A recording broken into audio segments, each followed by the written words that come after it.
تفہیم القرآن سید ابوالعلا مودودی سورہ مائدہ آیات 87 تا 120۔ اعوذ باللہ من الشیطان الرجیم، بسم اللہ الرحمن الرحیم۔ یا ایہا الذین آمنو، ترجمہ: اے لوگوں جو ایمان لائے ہو، لا تحرموا طیبات ما احل اللہ لکم، ترجمہ: جو پاک چیزیں اللہ نے تمہارے لیے حلال کی ہیں انہیں حرام نہ کر لو۔ تفسیر: اس آیت میں دو باتیں ارشاد ہوئی ہیں۔ ایک یہ کہ خود حلال و حرام کے مختار نہ بن جاؤ۔ حلال وہی ہے جو اللہ نے حلال کیا ہے اور حرام وہی ہے جو اللہ نے حرام کیا ہے۔ اپنے اختیار سے کسی حلال کو حرام کرو گے تو قانون الہی کے بجائے قانون نفس کے پیرو قرار پاؤ گے۔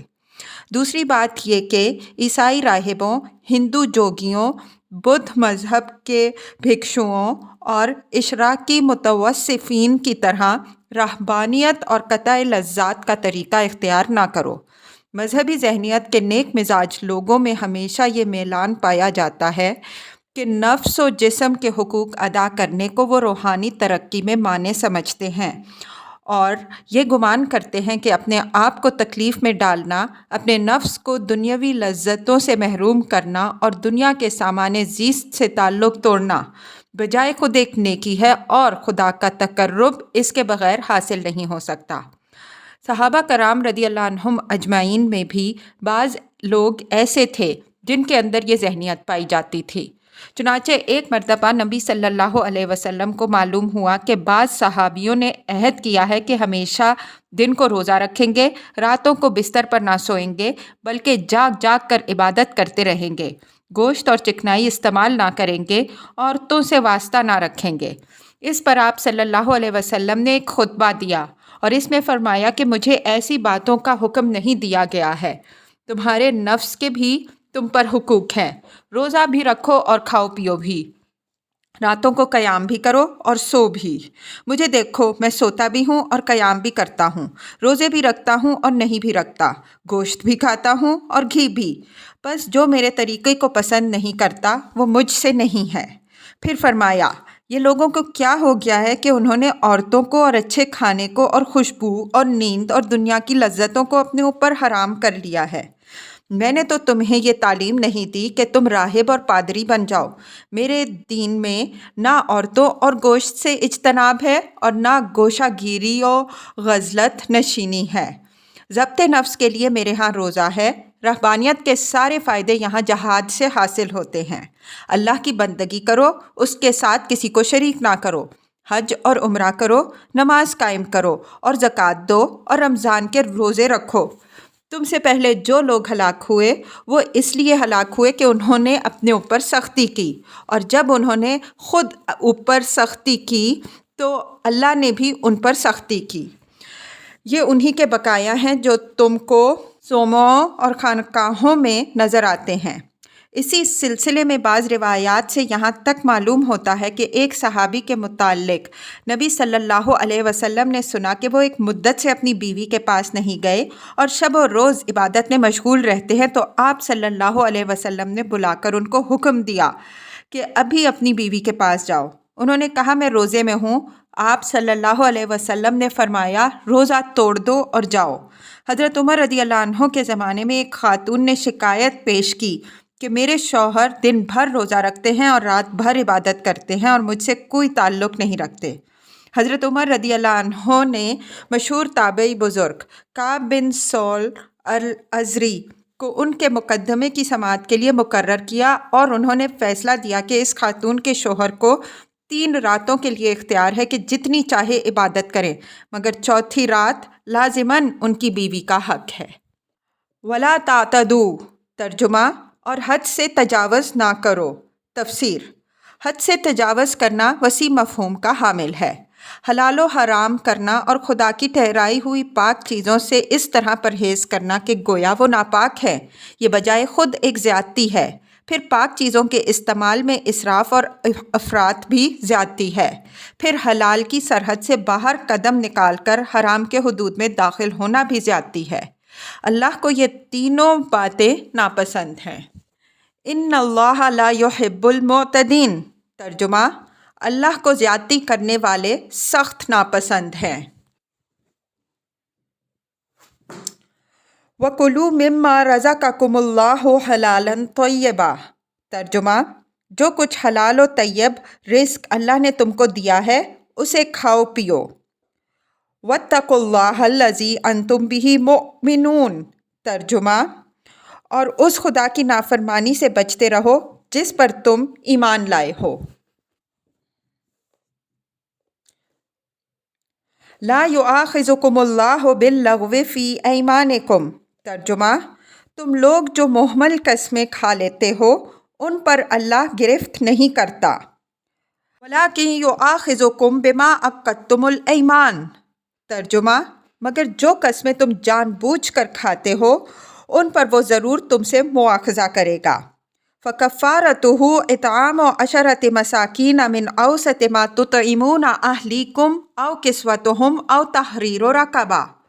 ترجمہ: ایسی قسم توڑنے کا کفارہ یہ ہے کہ 10 مسکینوں کو اوسط درجے کا کھانا کھلاؤ جو تم اپنے بال بچوں کو کھلاتے ہو، یا انہیں کپڑے پہناؤ یا ایک غلام آزاد کرو۔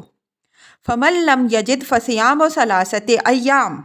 ترجمہ: اور جو اس کی استطاعت نہ رکھتا ہو وہ 3 دن کے روزے رکھے۔ ذَلِكَ كَفَّارَةُ أَيْمَانِكُمْ إِذَا حَلَفْتُمْ۔ ترجمہ: یہ تمہاری قسموں کا کفارہ ہے جب کہ تم قسم کھا کر توڑ دو۔ تفسیر: چونکہ بعض لوگوں نے حلال چیزوں کو اپنے اوپر حرام کر لینے کی قسم کھا رکھی تھی، اس لیے اللہ تعالیٰ نے اسی سلسلے میں قسم کا حکم بھی بیان فرما دیا کہ اگر کسی شخص کی زبان سے بلا ارادہ قسم کا لفظ نکل گیا ہے تو اس کی پابندی کرنے کی ویسے ضرورت ہی نہیں، کیونکہ ایسی قسم پر مواخذہ نہیں ہے، اور اگر جان بوجھ کر کسی نے قسم کھائی ہے تو وہ اسے توڑ دے اور کفارہ ادا کر دے، کیونکہ جس نے کسی معصیت کی قسم کھائی ہو اسے اپنی قسم پر قائم نہ رہنا چاہیے۔ وَاحْفَظُوا أَيْمَانَكُمْ۔ ترجمہ: اپنی قسم کی حفاظت کیا کرو۔ تفسیر: قسم کی حفاظت کے کئی مفہوم ہیں۔ ایک یہ کہ قسم کو صحیح مصرف میں استعمال کیا جائے، فضول باتوں اور معصیت کے کاموں میں استعمال نہ کیا جائے۔ دوسرے یہ کہ جب کسی بات پر آدمی قسم کھائے تو اسے یاد رکھے، ایسا نہ ہو کہ اپنی غفلت کی وجہ سے وہ اسے بھول جائے اور پھر اس کی خلاف ورزی کرے۔ تیسرے یہ کہ جب کسی صحیح معاملے میں بالارادہ قسم کھائی جائے تو اسے پورا کیا جائے، اور اگر اس کی خلاف ورزی ہو جائے تو اس کا کفارہ ادا کیا جائے۔ كَذَلِكَ يُبَيِّنُ اللَّهُ لَكُمْ آيَاتِهِ لَعَلَّكُمْ تَشْكُرُونَ۔ ترجمہ: اس طرح اللہ اپنے احکام تمہارے لیے واضح کرتا ہے شاید کہ تم شکر ادا کرنے والے بنو۔ یا ایھا الذین آمنوا۔ ترجمہ: اے لوگوں جو ایمان لائے ہو، انما الخمر والمیسر والانصاب والازلام رجس من عمل الشیطان۔ ترجمہ: یہ شراب اور جوا اور یہ آستانے اور پانسے یہ سب گندے شیطانی کام ہیں۔ تفسیر: آستانوں اور پانسوں کی تشریح کے لیے ملاحظہ ہو سورہ مائدہ حاشیہ 12 اور 14۔ اسی سلسلے میں جوئے کی تشریح بھی حاشیہ 14 میں مل جائے گی۔ اگرچہ پانسے ازلام اپنی نوعیت کے اعتبار سے میسر جوئے ہی کی ایک قسم ہے، لیکن ان دونوں کے درمیان فرق یہ ہے کہ عربی زبان میں ازلام فال گیری اور قرآن دازی کی اس صورت کو کہتے ہیں جو مشرکانہ عقائد و وہمیات سے آلودہ ہو، اور میسر کا اطلاق ان کھیلوں اور ان کاموں پر ہوتا ہے جن میں اتفاقی امور کو کمائی اور قسمت آزمائی اور تقسیم اموال و اشیاء کا ذریعہ بنایا جاتا ہے۔ فَاجْتَنِبُوهُ لَعَلَّكُمْ تُفْلِحُونَ۔ ترجمہ: ان سے پرہیز کرو، امید ہے کہ تمہیں فلاح نصیب ہوگی۔ تفسیر: اس آیت میں 4 چیزیں قطعی طور پر حرام کی گئی ہیں: ایک شراب، دوسرے قمار بازی، تیسرے وہ مقامات جو خدا کے سوا کسی دوسرے کی عبادت کرنے یا خدا کے سوا کسی اور کے نام پر قربانی اور نذر و نیاز چڑھانے کے لیے مخصوص کیے گئے ہوں۔ چوتھے پانسے۔ مؤخر الذکر تینوں چیزوں کی ضروری تشریح پہلے کی جا چکی ہے۔ شراب کے متعلق احکام کی تفصیل حسب ذیل ہے۔ شراب کی حرمت کے سلسلے میں اس سے پہلے 2 حکم آ چکے ہیں جو سورہ بقرہ آیت 219 اور سورہ نساء آیت 43 میں گزر چکے ہیں۔ اب اس آخری حکم کے آنے سے پہلے نبی صلی اللہ علیہ وسلم نے ایک خطبے میں لوگوں کو متنبہ فرما دیا کہ اللہ تعالیٰ کو شراب سخت ناپسند ہے۔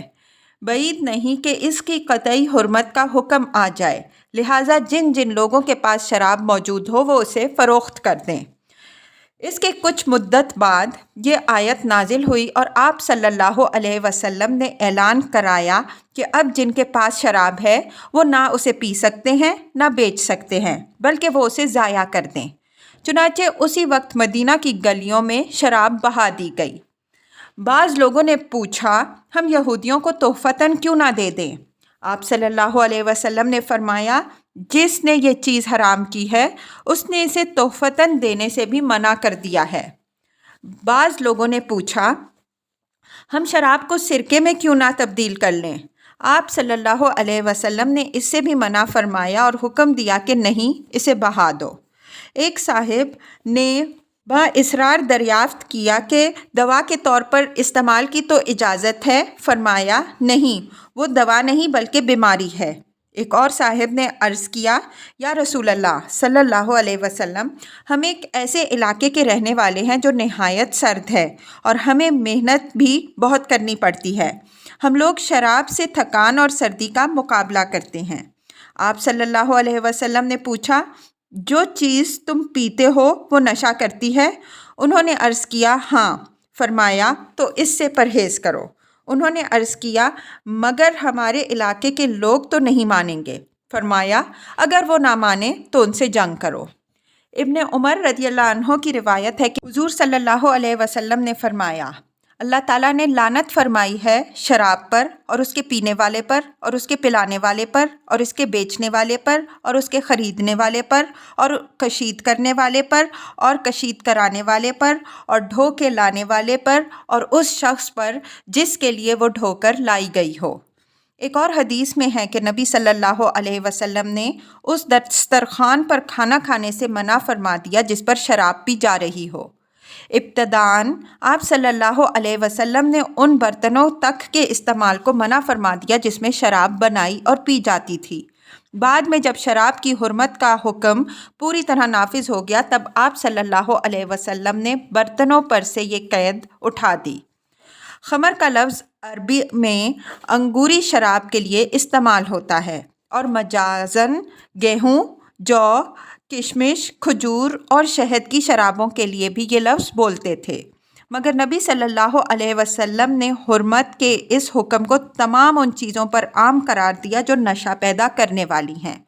چنانچہ حدیث میں ہے، حضور صلی اللہ علیہ وسلم نے فرمایا، ہر نشہ آور چیز خمر ہے اور ہر نشہ آور چیز حرام ہے۔ ایک اور جگہ، ہر وہ مشروب جو نشہ پیدا کرے حرام ہے، اور ایک اور جگہ، اور میں ہر نشہ آور چیز سے منع کرتا ہوں۔ حضرت عمر رضی اللہ عنہ نے جمعے کے خطبے میں شراب کی یہ تعریف بیان کی کہ شراب سے مراد ہر وہ چیز ہے جو عقل کو ڈھانک لے۔ نیز نبی صلی اللہ علیہ وسلم نے یہ اصول بھی بیان فرمایا کہ جس چیز کی کثیر مقدار نشہ پیدا کرے اس کی تھوڑی مقدار بھی حرام ہے، اور جس چیز کا ایک پورا کرابہ نشہ پیدا کرے اس کا ایک چلو پینا بھی حرام ہے۔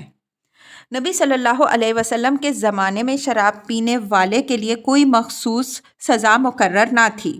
جو شخص اس جرم میں گرفتار ہوا کرتا تھا اسے جوتے، لات، مکے، بلک دی ہوئی چادروں کے سونتے اور کھجور کے سنٹے مارے جاتے تھے۔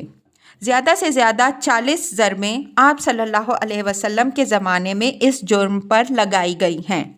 حضرت ابو بکر صدیق رضی اللہ عنہ کے زمانے میں 40 کوڑے مارے جاتے تھے۔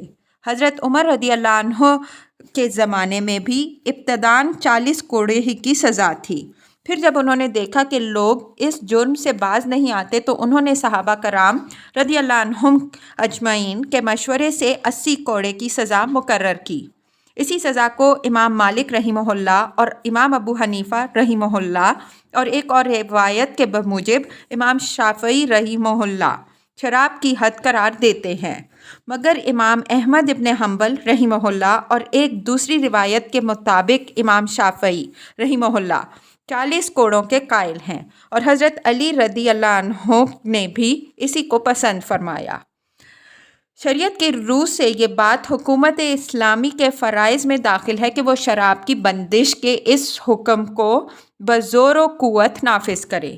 حضرت عمر رضی اللہ عنہ کے زمانے میں بنی ثقیف کے ایک شخص کی دکان اس بنا پر جلوا دی گئی کہ وہ خفیہ طور پر شراب بیچتا تھا۔ ایک دوسرے موقع پر ایک پورا گاؤں حضرت عمر رضی اللہ عنہ کے حکم سے اس قصور پر جلا ڈالا گیا کہ وہاں خفیہ طریقے سے شراب کی کشید اور فروخت کا کاروبار ہو رہا تھا۔ انما یرید الشیطان ان یوقع بینکم العداوۃ والبغضاء فی الخمر والمیسر ویصدکم عن ذکر اللہ وعن الصلاۃ۔ ترجمہ: شیطان تو یہ چاہتا ہے کہ شراب اور جوئے کے ذریعے سے تمہارے درمیان عداوت اور بغض ڈال دے اور تمہیں خدا کی یاد اور نماز سے روک دے۔ فَهَلْ أَنْتُمْ مُنْتَهُونَ۔ ترجمہ: پھر کیا تم ان چیزوں سے باز رہو گے؟ وَأَطِیعُوا اللَّهَ وَأَطِیعُوا الرَّسُولَ وَاحْذَرُوا۔ ترجمہ: اور اللہ اور اس کے رسول صلی اللہ علیہ وسلم کی بات مانو اور باز آ جاؤ۔ فَإِن تَوَلَّيْتُمْ۔ ترجمہ: لیکن اگر تم نے حکم عدولی کی، فَاعْلَمُوا أَنَّمَا عَلَىٰ رَسُولِنَا الْبَلَاغُ الْمُبِينُ۔ ترجمہ: تو جان لو کہ ہمارے رسول صلی اللہ علیہ وسلم پر بس صاف صاف حکم پہنچا دینے کی ذمہ داری تھی۔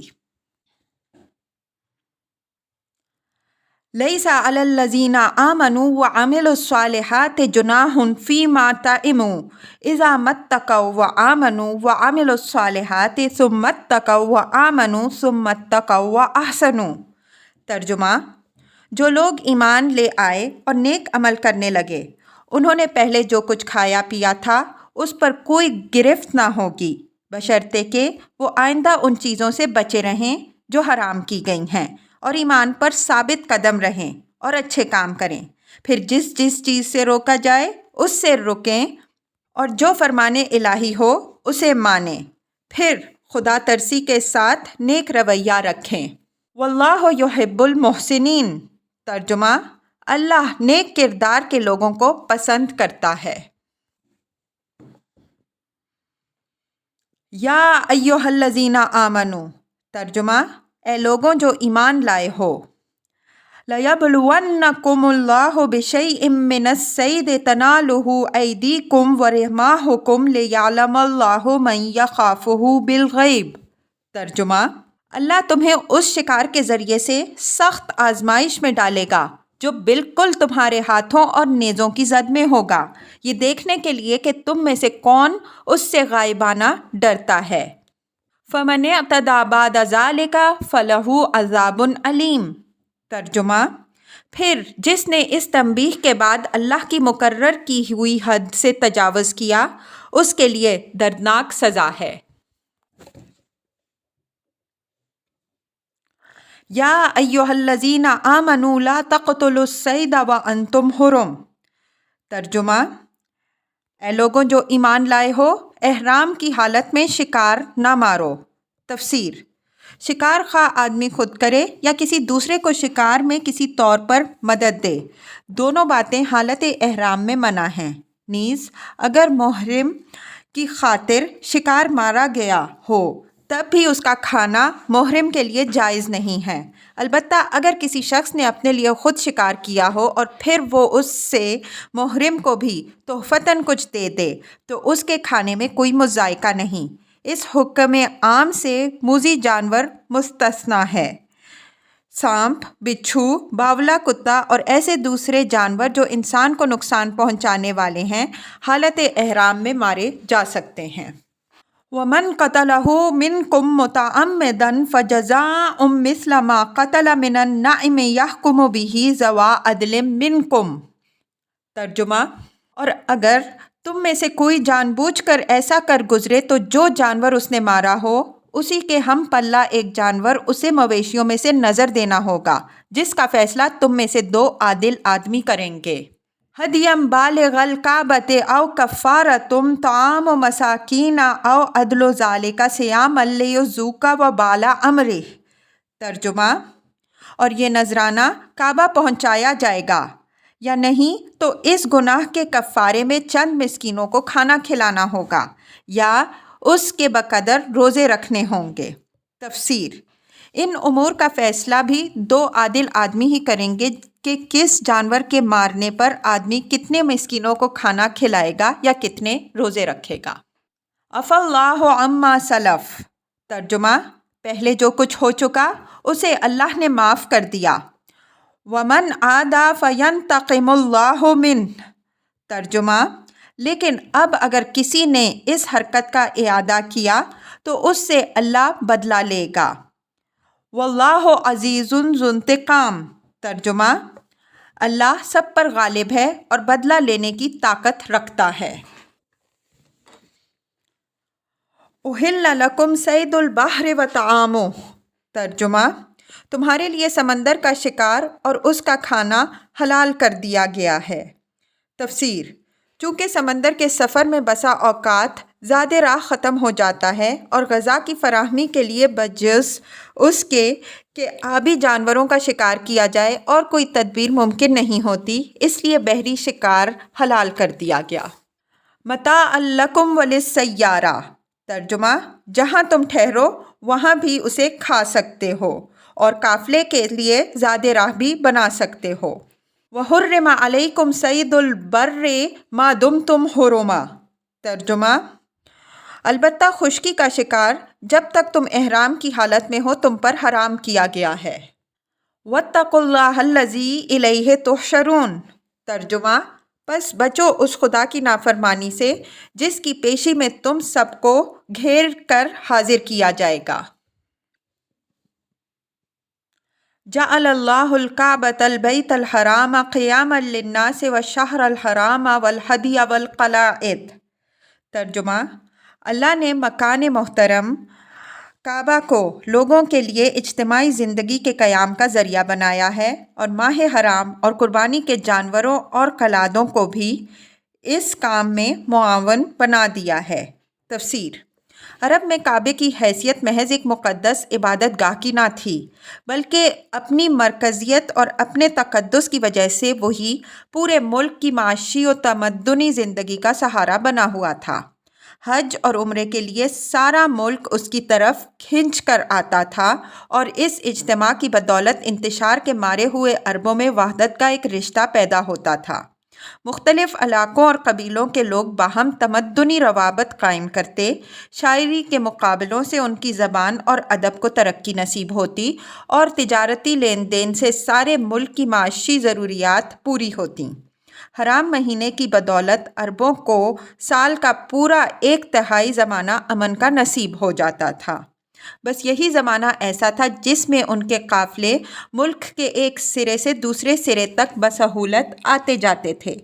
قربانی کے جانوروں اور قلادوں کی موجودگی سے بھی اس نقل و حرکت میں بڑی مدد ملتی تھی، کیونکہ نظر کی علامت کے طور پر جن جانوروں کی گردن میں پٹے پڑے ہوتے انہیں دیکھ کر عربوں کی گردنیں احترام سے جھک جاتیں اور کسی غارت کر قبیلے کو ان پر ہاتھ ڈالنے کی جرأت نہ ہوتی۔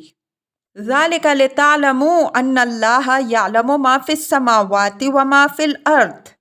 ترجمہ: تاکہ تمہیں معلوم ہو جائے کہ اللہ آسمانوں اور زمین کے سب حالات سے باخبر ہے۔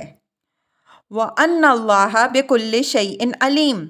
ترجمہ: اور اسے ہر چیز کا علم ہے۔ تفسیر: یعنی تم اس انتظام پر غور کرو تو تمہیں خود اپنے ملک کی تمدنی و معاشی زندگی ہی میں اس امر کی ایک بیان شہادت مل جائے گی کہ اللہ تعالیٰ اپنی مخلوق کے مسالے اور ان کی ضروریات کا کیسا مکمل اور گہرا علم رکھتا ہے، اور اپنے ایک ایک حکم کے ذریعے سے انسانی زندگی کے کتنے کتنے شعبوں کو فائدہ پہنچا دیتا ہے۔ بد امنی کے یہ سینکڑوں برس جو محمد عربی صلی اللہ علیہ وسلم کے ظہور سے پہلے گزرے ہیں، ان میں تم لوگ خود اپنے مفادات سے ناواقف تھے اور اپنے آپ کو تباہ کرنے پر تلے ہوئے تھے، مگر اللہ تمہاری ضرورتوں کو جانتا تھا اور اس نے صرف ایک کعبہ کی مرکزیت قائم کر کے تمہارے لیے وہ انتظام کر دیا جس کی بدولت تمہاری قومی زندگی برقرار رہ سکی۔ دوسری بے شمار باتوں کو چھوڑ کر اگر صرف اسی ایک بات پر دھیان کرو تو تمہیں یقین حاصل ہو جائے گا کہ اللہ نے جو احکام تمہیں دیے ہیں ان کی پابندی میں تمہاری اپنی بھلائی ہے، اور ان میں تمہارے لیے وہ مصلحتیں پوشیدہ ہیں جن کو نہ تم خود سمجھ سکتے ہو اور نہ اپنی تدبیروں سے پورا کر سکتے ہو۔ اعلموا ان اللہ شدید العقاب۔ ترجمہ: خبردار ہو جاؤ، اللہ سزا دینے میں بھی سخت ہے۔ وَأَنَّ اللَّهَ غَفُورٌ الرحیم۔ ترجمہ: اور اس کے ساتھ بہت درگزر اور رحم کرنے والا ہے۔ ما علی الرسول الا البلاغ۔ ترجمہ: رسول پر تو صرف پیغام پہنچا دینے کی ذمہ داری ہے۔ واللہ یعلم ما تبدون وما تکتمون۔ ترجمہ: آگے تمہارے کھلے اور چھپے سب حالات کا جاننے والا اللہ ہے۔ قل لا يستوي الخبيث والطيب ولو أعجبك كثرة الخبيث۔ ترجمہ: اے پیغمبر صلی اللہ علیہ وسلم، ان سے کہہ دو کہ پاک اور ناپاک بہرحال یکساں نہیں ہیں، خواہ ناپاک کی بہتات تمہیں کتنا ہی فریفتہ کرنے والی ہو۔ تفسیر: یہ آیت قدر و قیمت کا ایک دوسرا ہی معیار پیش کرتی ہے جو ظاہر میں انسان کے معیار سے بالکل مختلف ہے۔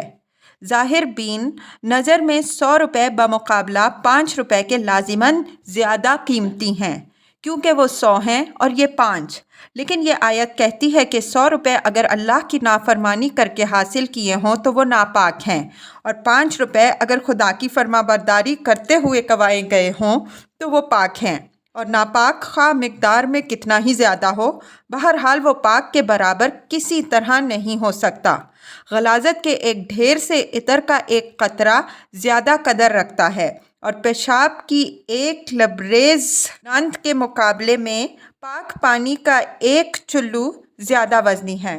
لہٰذا ایک سچے دانش مند انسان کو لازماً حلال ہی پہ قناعت کرنی چاہیے، خواہ وہ ظاہر میں کتنا ہی حقیر و قلیل ہو، اور حرام کی طرف کسی حال میں بھی ہاتھ نہ بڑھانا چاہیے، خواہ وہ بظاہر کتنا ہی کثیر و شاندار ہو۔ فاتقوا اللہ یا اولی الالباب لعلکم تفلحون۔ ترجمہ: پس اے لوگوں جو عقل رکھتے ہو، اللہ کی نافرمانی سے بچتے رہو، امید ہے کہ تمہیں فلاح نصیب ہوگی۔ یا ایھا الذین آمنوا لا تسألوا عن اشیاء ان تبد لکم تسؤکم۔ ترجمہ: اے لوگوں جو ایمان لائے ہو، ایسی باتیں نہ پوچھا کرو جو تم پر ظاہر کر دی جائیں تو تمہیں ناگوار گزریں گی۔ تفسیر: نبی صلی اللہ علیہ وسلم سے بعض لوگ عجیب عجیب قسم کے فضول سوالات کیا کرتے تھے جن کی نہ دین کے کسی معاملے میں ضرورت ہوتی تھی اور نہ دنیا کے کسی معاملے میں۔ مثلاً ایک موقع پر ایک صاحب بھرے مجمع میں آپ صلی اللہ علیہ وسلم سے پوچھ بیٹھے کہ میرا اصلی باپ کون ہے۔ اسی طرح بعض لوگ احکام شرع میں غیر ضروری پوچھ گچھ کرتے تھے اور خواہ مخواہ پوچھ کر ایسی چیزوں کا تعین کرانا چاہتے تھے جنہیں شارع نے مصلحتاً غیر معین رکھا ہے۔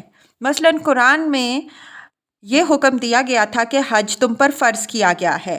ایک صاحب نے حکم سنتے ہی نبی صلی اللہ علیہ وسلم سے دریافت کیا، کیا ہر سال فرض کیا گیا ہے؟ آپ صلی اللہ علیہ وسلم نے جواب نہ دیا۔ انہوں نے پھر پوچھا، آپ صلی اللہ علیہ وسلم پھر خاموش ہو گئے۔ تیسری مرتبہ پوچھنے پر آپ صلی اللہ علیہ وسلم نے فرمایا، تم پر افسوس ہے، اگر میری زبان سے ہاں نکل جائے تو حج ہر سال فرض قرار پائے گا، پھر تم ہی لوگ اس کی پیروی نہ کر سکو گے اور نافرمانی کرنے لگو گے۔ ایسے ہی لا یعنی اور غیر ضروری سوالات سے اس آیت میں منع کیا گیا ہے۔ نبی صلی اللہ علیہ وسلم خود بھی لوگوں کو کثرت سوال سے خواہ مخواہ ہر بات کی کھوج لگانے سے منع فرماتے تھے۔ چنانچہ حدیث میں ہے، مسلمانوں کے حق میں سب سے بڑا مجرم وہ شخص ہے جس نے کسی ایسی چیز کے متعلق سوال چھیڑا جو لوگوں پر حرام نہ کی گئی تھی، اور پھر محض اس کے سوال چھیڑنے کی بدولت وہ چیز حرام ٹھہرائی گئی۔ ایک دوسری حدیث میں ہے، اللہ نے کچھ فرائض تم پر عائد کیے ہیں، انہیں ضائع نہ کرو۔ کچھ چیزوں کو حرام کیا ہے، ان کے پاس نہ پھٹکو۔ کچھ حدود مقرر کی ہیں، ان سے تجاوز نہ کرو، اور کچھ چیزوں کے متعلق خاموشی اختیار کی ہے، بغیر اس کے کہ اسے بھول لاحق ہوئی ہو، لہٰذا ان کی کھوج نہ لگاؤ۔ ان دونوں حدیثوں میں ایک اہم حقیقت پر متنبہ کیا گیا ہے۔ جن امور کو شارع نے بیان کیا ہے اور ان کی تفصیل نہیں بتائی، یا جو احکام بسبیل اجمال دیے گئے ہیں اور مقدار یا تعداد یا دوسرے تعینات کا ذکر نہیں کیا ہے، ان میں اجمال اور عدم تفصیل کی وجہ سے یہ نہیں ہے کہ شارع سے بھول ہو گئی، تفصیلات بتانی چاہیے تھیں مگر نہ بتائیں، بلکہ اس کی اصل وجہ یہ ہے کہ شارع ان امور کی تفصیلات کو محدود نہیں کرنا چاہتا اور احکام میں لوگوں کے لیے وسعت رکھنا چاہتا ہے۔ اب جو شخص خواہ مخواہ سوال پر سوال نکال کر تفصیلات اور تعینات اور قیدات بڑھانے کی کوشش کرتا ہے، اگر شارع کے کلام سے یہ چیزیں کسی طرح نہیں نکلتی تو قیاس سے، استنباط سے کسی نہ کسی طرح مجمل کو مفصل، مطلق کو مقید، غیر معین کو معین بنا کر ہی چھوڑتا ہے، وہ در حقیقت مسلمانوں کو بڑے خطرے میں ڈالتا ہے، اس لیے کہ مابعد طبعی امور میں جتنی تفصیلات زیادہ ہوں گی، ایمان لانے والے کے لیے اتنے ہی زیادہ الجھن کے مواقع بڑھیں گے، اور احکام میں جتنی قیود زیادہ ہوں گی، پیروی کرنے والے کے لیے خلاف ورزی حکم کے امکانات بھی اسی قدر زیادہ ہوں گے۔ وَإِن تَسْأَلُوا عَنْهَا حِينَ يُنَزَّلُ الْقُرْآنُ تُبْدَ لَكُمْ۔